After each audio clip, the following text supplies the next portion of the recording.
Assalamualaikum warahmatullahi wabarakatuh. Jumpa lagi sahabat Pendikar Pecangon yang dirahmati Allah. Kita ketemu lagi di channel Pendikar Pecangon bersama saya Gunadi Widi Nur Cahyo.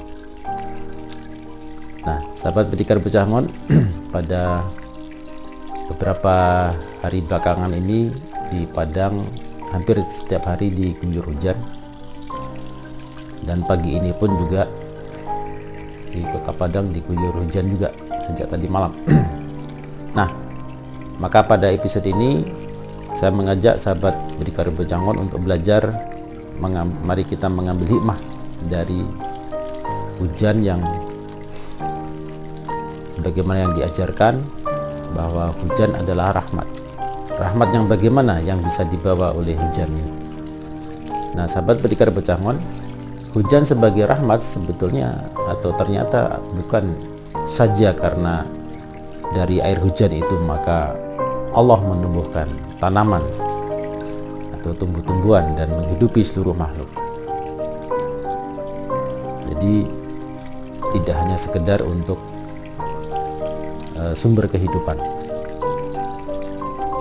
bahwa rahmatnya hujan adalah untuk menyediakan air sebagai sumber kehidupan, itu tidak bisa disangkal.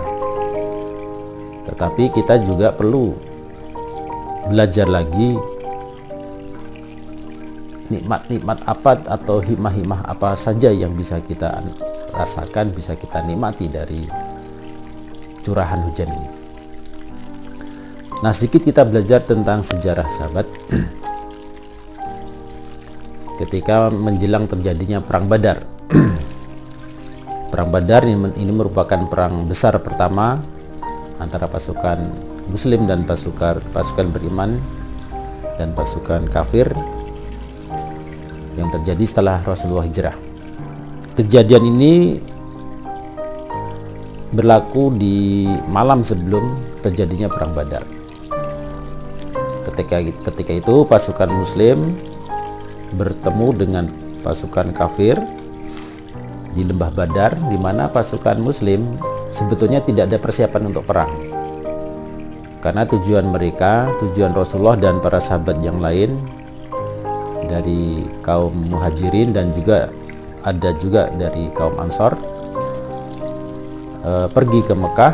Tujuan utamanya sebetulnya bukan untuk berperang, tetapi untuk menuntut hak mereka, karena harta-harta yang ditinggalkan oleh kaum Muhajirin itu dirampas, ya, diambil secara sepihak oleh orang-orang kafir dan dijual ke negeri Syam. Jadi kedatangan kaum Muslim itu untuk menuntut hak mereka. Sementara di pihak lain, di pihak pasukan kafir, mereka menerima berita hoax. Jadi sahabat, berita hoax ini memang ternyata sudah ada sejak zaman dulu. Jadi Abu Jahal dan tokoh-tokoh kafir di Mekah menerima berita hoax bahwa pasukan kafir yang dipimpin pasukan orang beriman yang dipimpin oleh Rasulullah dari Madinah itu sedang menuju ke Mekah untuk menyerang Mekah atau menyerang orang-orang kafir di Mekah. Nah, jadi berita hoax ini diterima oleh Abu Jahal, sehingga Abu Jahal mempersiapkan pasukan perang lengkap. Sementara pasukan Muslim tidak ada persiapan perang, mereka membawa peralatan seadanya dengan jumlah juga yang seadanya, cuma 313 orang. Sementara pasukan kafir itu 3 kali lebih banyak jumlahnya, 1000 orang pasukan. Nah, malam menjelang terjadinya peperangan, kedua pasukan ini beristirahat di lembah Badar, tapi di dua tempat yang terpisah dengan berbeda kondisi. Ya, jadi tempatnya terpisah. Yang pasukan Muslim mereka beristirahat di tempat yang kering, di daerah berpasir, di padang pasir, dan mereka mendirikan tenda di situ. Sementara pasukan kafir mereka istirahat mendirikan tenda di perkebunan kurma. Nah, kedua tempat ini mempunyai tekstur tanah yang berbeda, sahabat. Yang pasukan Muslim, Rasulullah dan para sahabat mereka mendirikan kemah untuk beristirahat di tanah yang berpasir. Di tanah berpasir ini kan padat, ya, jadi mudah menyerap air. Sementara yang pasukan kafir mereka mendirikan tenda beristirahat di tanah perkebunan. Sementara tanah perkebunan ini kan tanahnya gambut, lembek. Ternyata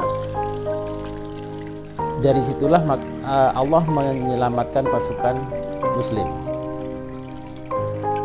Ya, tidak ada yang mengira bahwa dari dua kondisi yang berbeda itulah Allah membuat rencana dan menyelamatkan pasukan Muslim dengan cara yang tidak terduga. Malam menjelang perang Badar, Allah menurunkan hujan. Nah, karena hujan inilah maka kedua pasukan tadi mendapatkan satu kondisi yang berbeda. Yang pasukan Muslim karena tempat istirahat mereka di tanah yang keras dan berpasir, maka air hujan itu diserap oleh tanah. Sehingga karena air langsung diserap, maka kondisi tanahnya tetap kering. Nah, sehingga dengan kondisi tanah kering, pasukan Muslim bisa beristirahat dengan nyaman. Di malam itu pasukan Muslim istirahat cukup, bisa tidur nyenyak sehingga paginya badannya segar. Nah, di sisi lain di pasukan kafir, karena tanah mereka tanah gambut, tanah lembek, ketika turun hujan tanahnya berlumpur.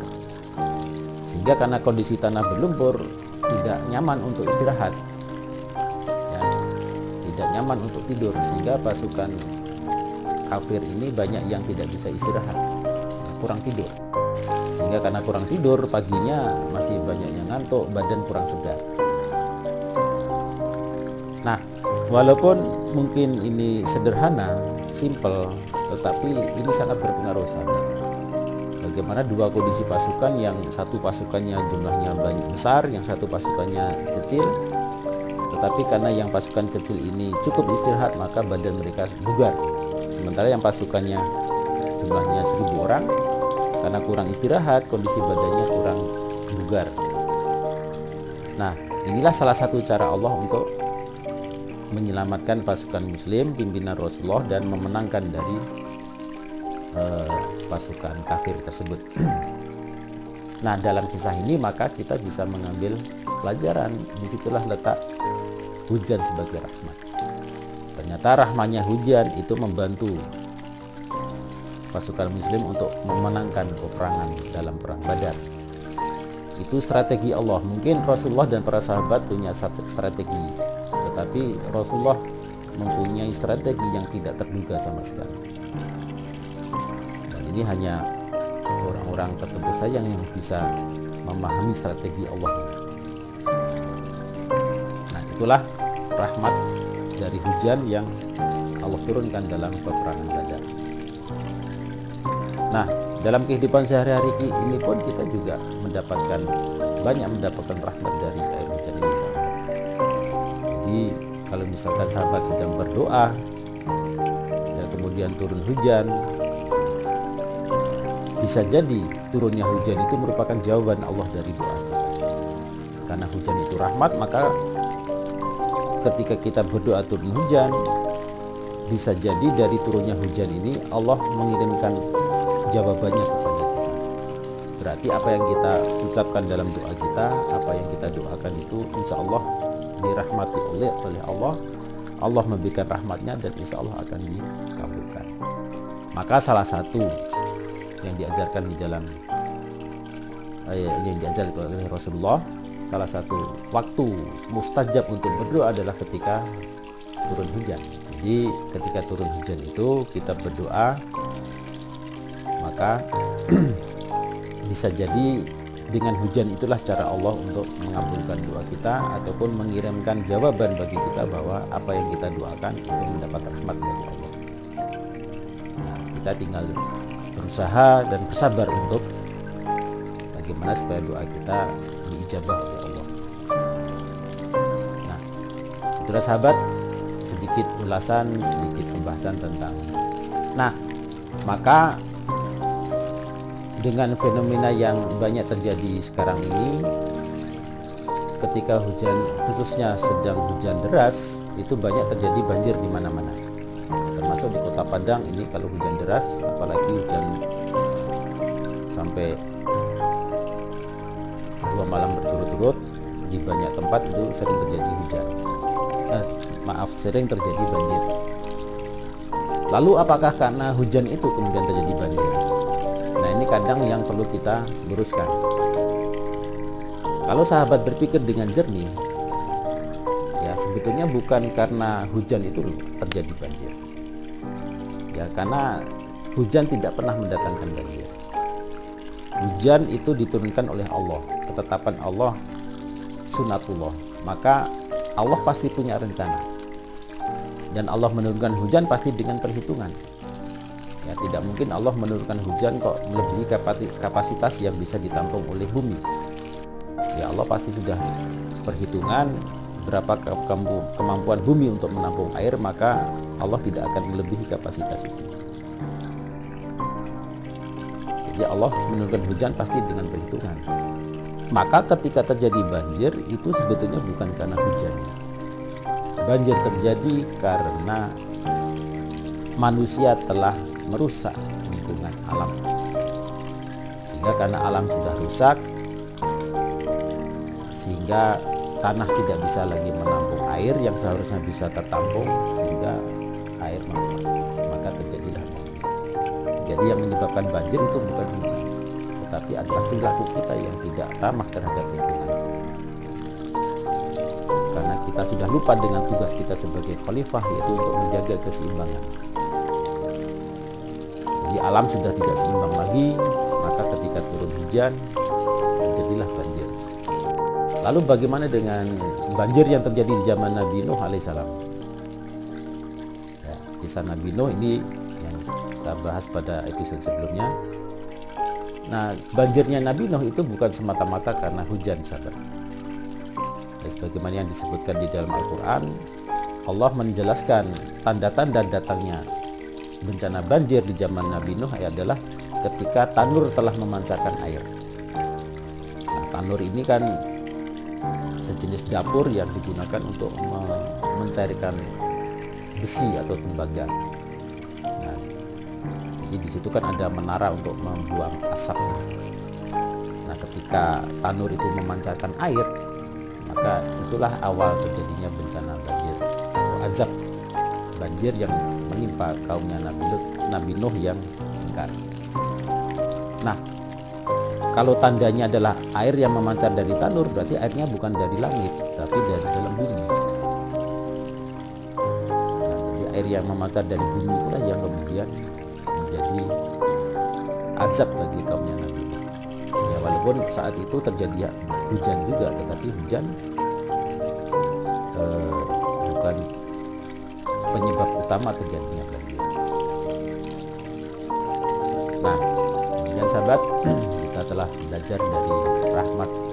Kemudian sahabat, kita telah belajar mengambil hikmah dari hujan sebagai rahmat untuk menumbuhkan keyakinan kita, untuk menanamkan dalam diri kita bahwa hujan tidak pernah menyebabkan banjir. Hujan diturunkan Allah bukan untuk menyengsarakan hambanya. Apa yang baik itu datang dari Allah, dan yang tidak baik, yang buruk itu dari dirimu sendiri, kata Allah. Yang tidak baik itu dari kita sendiri. Karena hujan itu dari Allah, maka hujan pasti baik. Nah, kalau terjadi banjir itu bukan karena hujannya, tapi karena perilaku kita yang merusak lingkungan. Dan sahabat, ulasan singkat ini mudah-mudahan dapat memberikan manfaat dan menambah wawasan kita, menambah menambah pengetahuan kita tentang rahmat hujan ini, bahwa hujan itu pasti memberikan rahmat, bukan mendatangkan bencana. Bencana yang datang itu karena ulah kita sendiri.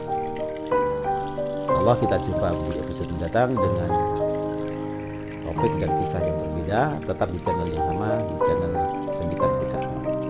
Terima kasih sahabat, dan sebelum saya tutup, saya secara khusus mengucapkan terima kasih sebesar-besarnya kepada sahabat-sahabat yang telah subscribe channel Pendidikan Bocah Amon, sehingga pada bulan ini alhamdulillah channel Pendidikan Bocah Amon telah mencapai 1000 lebih subscriber. Jadi genap 1 tahun bagi channel Bocah Amon untuk mendapatkan 1000 subscriber. Dan mohon dukungannya terus dan doanya terus pada sahabat semuanya untuk terus berbagi channel ini ke sahabat-sahabat yang lain, sehingga semakin banyak sahabat yang dapat mengambil manfaat dari channel ini. Sekali lagi terima kasih atas dukungannya, dan saya tutup akhiri episode ini. Assalamualaikum warahmatullahi wabarakatuh.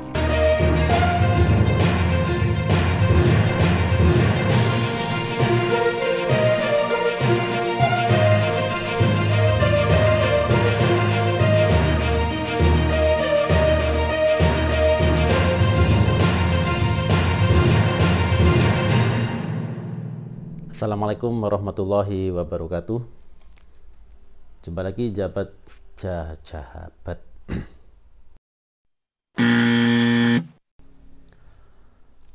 Nah,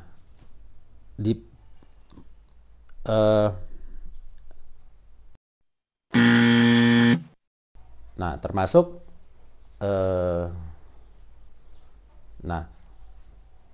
lalu bagaimana dengan ulangi?